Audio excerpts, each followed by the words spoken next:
Hey everyone, welcome back. Today I want to talk about a watch I've been spending a lot of time with lately, the Seiko SRPE 53, also known as the DressKX. It's an iconic model, well known for its affordability and reliability. This is the kind of watch that doesn't scream for attention, and that's exactly why I wanted to talk about it. Let's open the box. Here it is. Blue dial, steel bracelet. The first thing I noticed when I picked it up wasn't a specific detail. It was the overall feeling. It just feels solid. Not heavy, not light. Balanced. When you move it around in your hand, nothing feels rattly or cheap. It feels like a proper watch. The design is clean and well proportioned. Nothing here is trying too hard. The indices are simple, the hands are clear, and the blue dial is done really tastefully. It's great for everyday wear. Depending on the light, it can look calm and subtle, or it can catch just enough light to stand out a little. It's not flashy, but it's never boring. I really like the crown position at 4 o'clock. It might sound like a minor detail, but it alters the overall feel of the watch. It makes the case look different, and I absolutely love that. It adds a bit of magic to the design. It also never digs into your wrist, which is great. It's one of those quiet design choices you really appreciate after wearing the watch for a while. Let's talk specs for a moment. Not as a long list, just the basics that actually matter. The case diameter is 40 millimeters. The case thickness is 11.5 millimeters. Lug to lug is 44.6 millimeters. Lug width is 20 millimeters. Water resistance is 100 meters, even though the crown is not screw down. Everything here feels well thought out. Nothing extreme, nothing awkward. The case is stainless steel. The bracelet matches. And the water resistance is more than enough for daily life. You don't feel like you have to baby this watch. The crystal is hardlex, not sapphire.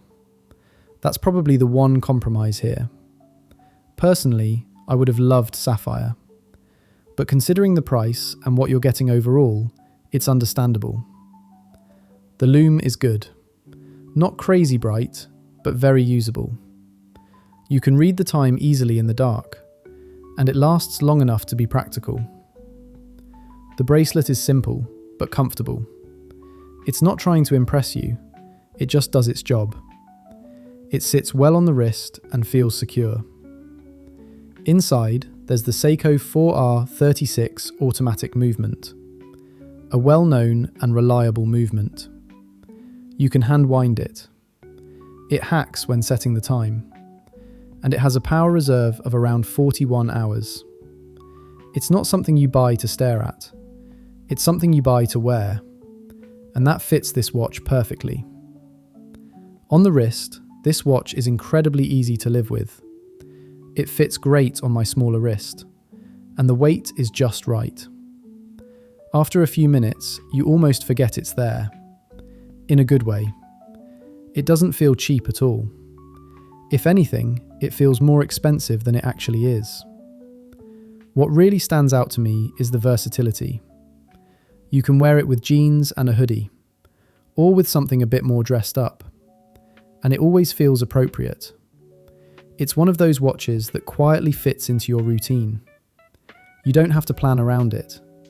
You just put it on and go. For the price, this watch offers a lot. It's not perfect, and it's not pretending to be something it isn't. You get a solid case, a reliable movement, and good everyday specs, along with a design that works in almost any situation. If it had sapphire, there honestly wouldn't be much left to criticize. But even without it, this still feels like very good value. I think this watch makes a lot of sense for someone who wants one mechanical watch that can do almost everything. If you're new to mechanical watches, it's easy to live with. And if you already like watches, this is the kind you wear when you don't want to think too much. It's practical, it's versatile, and it doesn't demand attention. It just works. I've really been enjoying this watch. It's simple, comfortable, reliable, and easy to recommend. If you own a DressKX, or if you've been thinking about picking one up, let me know what you think in the comments. I genuinely love to hear your experience. Thanks for watching, and I'll see you in the next one.